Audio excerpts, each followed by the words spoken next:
History with Kinshuk platform से आप लोगों का स्वागत करता हूं एमसीक्यू पीवाईक्यू के अचूक बाण वाली सीरीज में। और इस सत्र में मैं आधुनिक भारतीय इतिहास से, जिसमें राष्ट्रीय कांग्रेस या राष्ट्रवादी जो आंदोलन था वहां से स्वराज की मांग को लेकर एक महत्वपूर्ण प्रश्न आपको लेकर आया हूं, जो कई बार परीक्षा में आया भी कई रूपों के अंदर, मिलती जुलती प्रकृति के साथ भी। आइए उसे डिकोड करने का अपन प्रयास करते हैं, और इस उम्मीद से कि या तो यही प्रश्न या इसके मिलते जुलते चरित्र वाला प्रश्न आपको प्राप्त हो सकता है। और ये प्लेटफॉर्म हिस्ट्री विद किंशुक इसकी भविष्यवाणी भी करता है। प्रश्न है, स्वराज को बतौर राष्ट्रीय मांग के रूप में, याद रखिएगा, स्वराज को बतौर राष्ट्रीय मांग के रूप में सर्वप्रथम रखा। अब देखो, जब हम इस तरह के प्रश्नों को डिकोड करने का प्रयास करते हैं तो जो मेरा अपना तरीका था परीक्षा में, आप पहले इसके पीछे की जो निहित भावना है किसी भी क्वेश्चन की, उसे समझने का प्रयास करिए कि आपसे पूछना क्या प्रयास क्या कर रहा है। टुकड़ों में तोड़िए कभी भी पंक्ति को या पैराग्राफ को, पूरा मत पढ़िए वरना हमेशा गच्चा खाओगे। आप लाइन के पीछे, एग्जामिनर के पीछे का जो निहितार्थ उद्देश्य है उसे समझने का प्रयास करिएगा।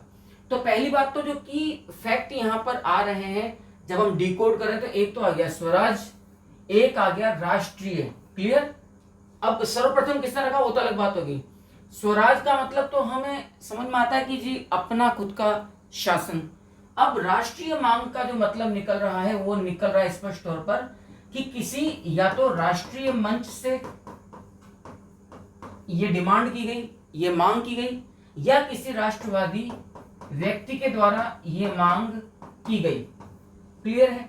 यदि राष्ट्रवादी व्यक्ति यह डिमांड करता है, यह मांग करता है, लेकिन मंच यदि मंच पब्लिक मंच है तो उसकी वो वैल्यू नहीं रहेगी यदि वो किसी वैधानिक संस्था जिसकी स्वीकृति है हुकूमत में, शासन में जिसकी स्वीकृति है, वहां से करता है, तो फिर वो एक मांग के रूप में प्रतिस्थापित होती हमें नजर आती है, यदि आप इन बातों को समझ लेते हो। और इस तरह की बातों को समझने के लिए मैं दोबारा बोल रहा हूं, हमसे कांटेक्ट करिए, हिस्ट्री विद किंशुक प्लेटफॉर्म पर अप्रोच करिए। आपको तमाम तरह के e notes, regular classes, regular test series और जितनी अच्छी बेहतरीन बुक्स है उनका कंपाइल किया हुआ मैटर्स के बाद कोई इंग्लिश टेक्स्ट या हिंदी टेक्स्ट आपको पढ़ने की आवश्यकता नहीं पड़ेगी। रिलायबिलिटी के साथ, ऑथेंटिसिटी के साथ बिल्कुल रेगुलर क्लासेस आपको ऑनलाइन हम लोग प्रोवाइड करते हैं। लेकिन मैं बात यहाँ पे कर रहा हूँ, तो यदि आपको ये बात समझ में आ गई तो फिर प्रश्न को सॉल्व करना आसान रहेगा। कैसे? राष्ट्रीय मंच की जब बात आ रही है तो इसका मतलब उस जमाने में ब्रिटिश शासन में अखिल भारतीय स्तर का यदि कोई प्लेटफॉर्म था तो वो था अखिल भारतीय राष्ट्रीय कांग्रेस। याद रखिएगा, अखिल भारतीय राष्ट्रीय कांग्रेस। और आप लोग बेहतर जानते हैं कि अखिल भारतीय राष्ट्रीय कांग्रेस की स्थापना 28 दिसंबर 1885 को एलन ऑक्टेन ह्यूम के द्वारा गोकुलदास तेजपाल संस्कृत महाविद्यालय में 72 प्रतिनिधियों के साथ, जिन्हें बहादुर 72 भी कहा गया है, बोला गया है, के साथ किया गया था। और इस प्रथम अधिवेशन के जो अध्यक्ष यहाँ पर मनोनीत हुए थे वो थे व्योमेश चंद्र बनर्जी। यद्यपि ये तमाम अंग्रेज भक्त लोग थे, लेकिन ठीक है, जैसा भी है। अब अखिल भारतीय राष्ट्रीय कांग्रेस से स्वराज की मांग पहली बार किसके द्वारा की गई, ये महत्वपूर्ण है। अब यहाँ पे कुछ बातें मैं आपके सामने और रख दूं तो बिल्कुल दूध का दूध और पानी का पानी हो जाएगा। देखिएगा, संपूर्ण आधुनिक भारतीय इतिहास में स्वराज शब्द को पहली बार जो गुंजायमान किया गया, जनता के सामने जो रखा गया, वे थे परम श्रद्धेय स्वामी दयानंद सरस्वती साहब। क्लियर है? स्वराज मेरा जन्म सिद्ध अधिकार है और इसे मैं पाकर रहूंगा। कांग्रेस के किसी मंच से कहने वाला ये जो नेता था, ये थे बाल गंगाधर तिलक, जिन्हें भारत का बेताज बादशाह, भारतीय अशांति का जन्मदाता, उग्रवाद का जनक, तमाम और भारत का प्रथम राजनीतिक कैदी, कई तरह की उपाधियों से भी उन्हें नवाजा गया है। क्लियर?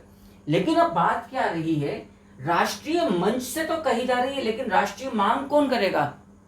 जो अध्यक्ष के पद पर हो किसी पद पर हो, तो याद रखना ये मांग करने वाले जो पहले राष्ट्रवादी नेता थे, 1906 का कलकत्ता अधिवेशन, और इसमें अध्यक्ष पद से दादा भाई नौरोजी ने, याद रखिएगा, पहली बार स्वराज की मांग रखी थी। अब यहां एक ट्विस्ट और आता है, पूर्ण स्वराज को कांग्रेस का लक्ष्य किसने घोषित किया? दो बातें आ गई है, एक तो स्वराज की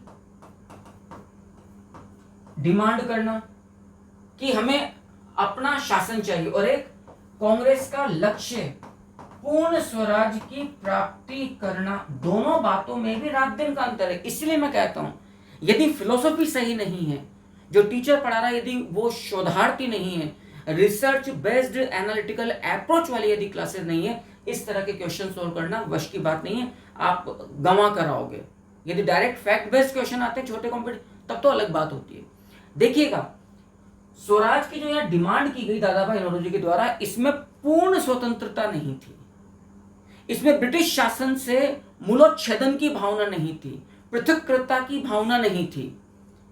दादा भाई नौरोजी ने यहां पर स्वराज की जो डिमांड करी वो ब्रिटिश उपनिवेशों की तरह करी, जैसे आयरलैंड था। समझना इस बात को, यानी कि वो चाहते थे कि ब्रिटिश शासन रहे, उसके अंतर्गत हमें अच्छे तत्वों को कुछ शासन करने की हमें स्वीकृति ब्रिटिश क्राउन से मिल जाए। ये अंतर है, ये दादा भाई नौरोजी की डिमांड थी। जबकि श्रद्धेय पंडित जवाहरलाल नेहरू जी, जो लाहौर कांग्रेस अधिवेशन 1929 के पहली बार अध्यक्ष चुने गए थे, उन्होंने अध्यक्ष पद से, लाहौर अधिवेशन वार्षिक अधिवेशन पद से कांग्रेस का पूर्ण लक्ष्य पूर्ण स्वराज की प्राप्ति थी, यानी कि ब्रिटिश शासन से हर हिस्से पर अपना संबंध विच्छेद करना। तो पूर्ण स्वराज को कांग्रेस का लक्ष्य जिस अध्यक्ष ने घोषित किया, वो भारत के बाद में जो पहले प्रधानमंत्री बने पंडित जवाहरलाल नेहरू जी थे, ठीक है। लेकिन कांग्रेस अध्यक्ष पद से जिसने स्वराज की डिमांड करी वो दादा भाई नौरोजी थे। स्वराज में याद रखना, ब्रिटिश शासन से संबंध विच्छेद की भावना बिल्कुल भी नहीं है, जबकि जवाहरलाल नेहरू वाले पूर्ण स्वराज का जो लक्ष्य था, इसमें पूर्ण स्वतंत्रता की भावना, हर स्तर पर संबंध विच्छेद की भावना थी। अतः यहां पर जो सही आंसर होगा वो होगा आपका ऑप्शन सी, अर्थात दादा भाई नौरोजी। क्लियर? बीजी तिलक बिल्कुल नहीं, सी आर दास बिल्कुल नहीं, महात्मा गांधी बिल्कुल नहीं। यद्यपि चलते चलते मैं एक अनोखी बात और आपके सामने कह दूं, महात्मा गांधी जी के साथ तो, जिन्हें मोहनदास करमचंद गांधी के साथ एक बड़ा अजीब सा वाक्य जुड़ा हुआ है।